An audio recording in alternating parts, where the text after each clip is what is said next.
मसला फ़लस्तीन पर पाकिस्तान के ख़िलाफ़ एक प्रोपेगेंडा मुहिम है, इस वक्त बड़ी तेज़ हो गई है। ये कौन चला रहा है, इसके पीछे कौन पैसा लगा रहा है? जी, मैं आपको बता रहा हूँ, मैं दावा कर रहा हूँ, इसके पीछे पैसा लग रहा है।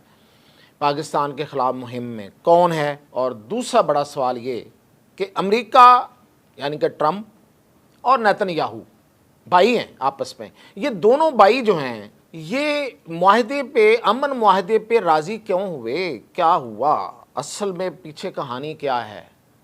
और फिर एक और बड़ा सवाल जो लोगों के जहनों में, उसका भी मैं आज जवाब दूंगा, वो ये कि यूरोप क्यों फ़लस्तीनी रियासत की तरफ जा रहा है? क्यों यूरोप के बहुत से ममालिक एक एक करके फ़लस्तीनी रियासत को तस्लीम करने की तरफ बढ़ते जा रहे हैं? आखिर उसके पीछे क्या कहानी है? यूरोप को ऐसा क्या प्यार आ गया है फ़लस्तीनियों पे और मुसलमानों पे? तो इन सब सवालों के जवाब के साथ मियां ताहिर।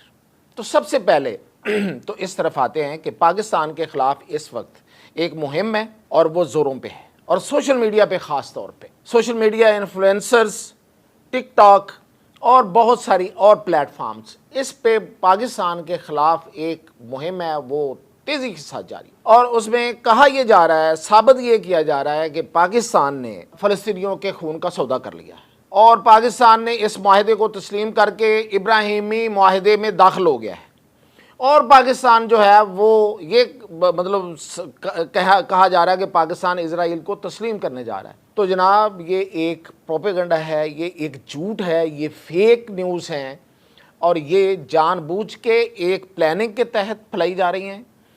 और उसकी वजह मैं आगे जाके बताता हूँ कि वजह क्या है। अब जो फैलाने वाले हैं वो हमारे अपने लोग भी हैं, पाकिस्तान के अंदर से भी हैं, वो इंटरनेशनल लॉबीज़ भी हैं, और उस पे जो पैसा खर्च कर रहा है वो इसराइल कर रहा है।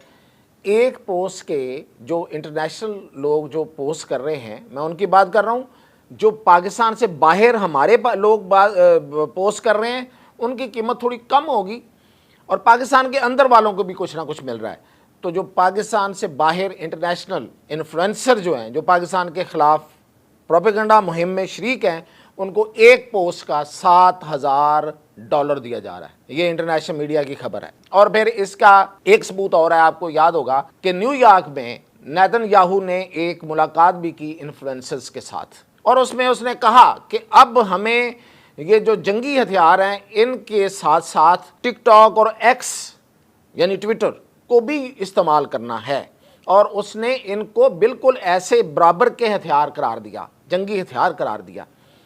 तो वो पैसे दे रहा है, इसराइल इस पे पैसे लगा रहा है, इसराइल के दोस्त इस पे पैसे लगा रहे हैं, जो इसराइल को फंड करते हैं वो वाला पैसा इस पे लग रहा है, डॉलर्स आ रहे हैं। इसलिए पाकिस्तान के खिलाफ ये मुहिम है। अब चलते हैं आगे कि क्यों है। इन दोनों बात सवालों का एक ही जवाब है, एक ये कि ये क्यों हमारे खिलाफ ये मुहिम, पाकिस्तान को बदनाम करने की, पाकिस्तान के पर बहुतान लगाने की जो मुहिम है, ये क्यों चल रही है। और दूसरा कि नेतन्याहू और ट्रंप जो है ये क्यों राज़ी हुए इस अमन मुआहदे पे, आखिर उनकी क्या मजबूरी थी। तो इसमें सबसे बड़ी बात यह है कि जो सऊदी अरब के साथ पाकिस्तान ने मुआहदा किया है, दफ़ाई मुआहदा किया है, ये है असल वजह इसके पीछे। ये मुआहदा जो है ये किसी तौर भी अमेरिका को हज़म नहीं हुआ, ना होगा। ये इजराइल के लिए एक मुसीबत से कम नहीं है। अगर ये मुआहदा किया है सऊदी अरब के दफा का, तो किसके खिलाफ? अमेरिका खुद तो हमला करने नहीं आ रहा सऊदी अरब के ऊपर, तो हमला किसने किया था? कतर पे, इजराइल ने। और अगर अगला हमला किसी मुल्क पे यानी कि सऊदी अरब पे या किसी पे करेगा तो वो भी तो इजराइल ही करेगा ना। तो फिर हम दफा किसके खिलाफ करेंगे? हम किसके खिलाफ खड़े होंगे उस वक्त? इजराइल के खिलाफ। तो ये दरअसल इजराइल अपना दुश्मन हमें समझता है अब डायरेक्ट। उनके लिए अरबों का तो कोई इशू नहीं है। देखें, उर्दन उसका अपना है, कब्जा हो चुका है, ये कोई माने या ना माने। शाम तकरीबन उसने ले लिया हुआ है। अहमद अल शरा बैठे हुए हैं, तुर्की उसको हेल्प कर रहा है, सऊदी अरब भी चाह रहा है कि कोई ना कोई किसी ना किसी तरीके से वहाँ पे कुछ सर्वाइव हो जाए, और अगर तुर्की तकसीम भी हो तो एक हिस्सा ही सही आ जाए। यहाँ तक बात चली गई है कि एक हिस्सा ही सही है इस केक में से, वो ही हमारे पास आ जाए, तो आप समझेंगे तो शाम पे भी उसका कब्ज़ा है। वो जो ध्रुव हैं या जो बाकी जो उन्होंने जो अपने एजेंट वहाँ पे वो कबीले उसने छोड़े हुए हैं, उसके ज़रिए वो वहाँ भी कब्ज़ा कर चुका है। बाकी सब रियासतों पे कब्ज़ा कर चुका है। सिर्फ 2-3 रह गए, एक सऊदी अरब रह गए। एक मिस्र रह गया है, वो भी जब तक वो चूं चरां नहीं करता, चूं चरां करेगा हमला कर देगा उस पर और उसको उसकी औकात याद करा देगा। तो इसके अलावा फिर बाकी कौन है? पाकिस्तान है। तो पाकिस्तान ही है जो सऊदी अरब की हिफाजत करेगा। तो इसलिए उसको तकलीफ है पहले नंबर पे। तो पाकिस्तान को बदनाम करने की मुहिम डायरेक्ट इजराइल चला रहा है और वहाँ से फंडिंग हो रही है। ये मैं एक पोस्ट भी आपको दिखा रहा हूँ, उसके ऊपर रेट भी लिखा हुआ है। इसी को आप जाएं और गूगल पे इसकी डिटेल पढ़ लें, वो सारी की सारी यही बातें। अच्छा, दूसरा ये कि ये जो मुआहिदा है, ये भी इसी मुआहिदे की वजह से, ये जो अमन की तरफ चलना शुरू किया उन्होंने कि हम अमन लाना चाह रहे हैं, ये भी इसी की तरफ ही है। दरअसल इसी वजह से है, इस मुआहिदे की वजह से है कि पाकिस्तान आ गया है, अब तो हमारे लिए मुश्किल हो जाएगा यहाँ पे लड़ाई करना उस लेवल की, जिस लेवल पे इजराइल अब आना चाह रहा था। इजराइल अब ये जो गज़ा के छोटे मोटे हमले, छोटे मोटे मैं इसलिए कह रहा हूँ कि ये तो उसके लिए कोई प्रॉब्लम ही नहीं है गज़ा में जंग करना, तो वो बिल्कुल हावी हो चुका है। लेकिन बड़ी जंग के लिए तो बड़ी जंग करनी पड़ती है ना। मतलब वो अगर ईरान उसका जवाब दे सकता है, उसके पास कुछ भी नहीं था फिर भी उसने जवाब दे दिया, तो मुल्कों के साथ जंग लड़ना तो इजराइल के लिए अभी बहुत मुश्किल है। उस जंग में की तैयारी वो कर रहा था और अगला फेज़ वही आने वाला था। अब वो रुक गया है पाकिस्तान की वजह से, और यही उसको तकलीफ़ है। और इसी तकलीफ़ की वजह से ट्रंप ने फिर उसको समझाया है और उसको भी समझ आई है कि हमें फ़िलहाल रुक जाना चाहिए, एक सांस लेना चाहिए, एक वफ़ा चाहिए, उसे एक इंटरवल चाहिए ताकि वो दोबारा से अपने आप को मुज्तमा करे और कोई बहाना और ढूंढे। आपका क्या ख्याल है? अल कसाम ब्रिगेड जो है वो डिसआर्म हो जाएगा? नहीं होगा। पहले नंबर पे अगर फ़र्ज़ करें कि वो एक दफ़ा ऐलान कर भी देते हैं कि हम डिसआर्म होते हैं, तो इनके लिए कोई मुश्किल है कहीं पे भी कोई खुद से हमला करवाना और उसको अल कसाम ब्रिगेड के हमले का नाम देना?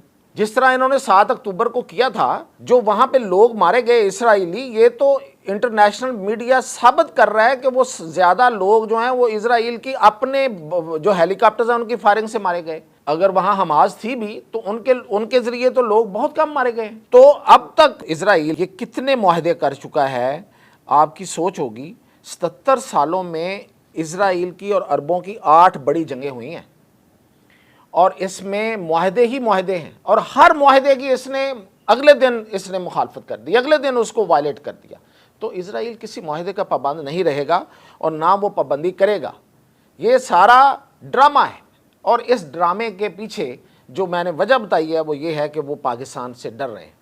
अब आते हैं उस सवाल की तरफ कि यूरोप जो है उसके अंदर क्या तकलीफ़ चल रही है, जो यूरोप को किस चीज़ का डर है और खौफ है, और अमेरिका को वो खौफ क्यों नहीं है?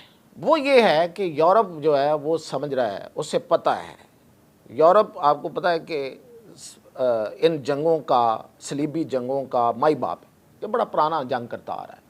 और ये जिस जगह पे इस वक्त जंगें हो रही हैं, यरूशलेम और ये फ़लस्तीन, ये भी तो, यहाँ भी तो क्रिश्चियंस थे ना पहले, उन्हीं से फिर हमने लिया था और फिर दूसरी दफ़ा भी उन्हीं से लिया था सलाहुद्दीन अय्यूबी ने, और फिर तीसरी दफ़ा भी उस्मानियों ने ईसाइयों से ही लिया था।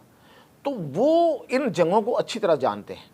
अब उनको पता है कि ये पीछे हटने वाले नहीं हैं, मुसलमान पीछे हटने वाले नहीं हैं, ये इसको अपना फ़र्ज़ अवलीन समझते हैं, फ़लस्तीन की फ़तह और फ़लस्तीन का हसूल।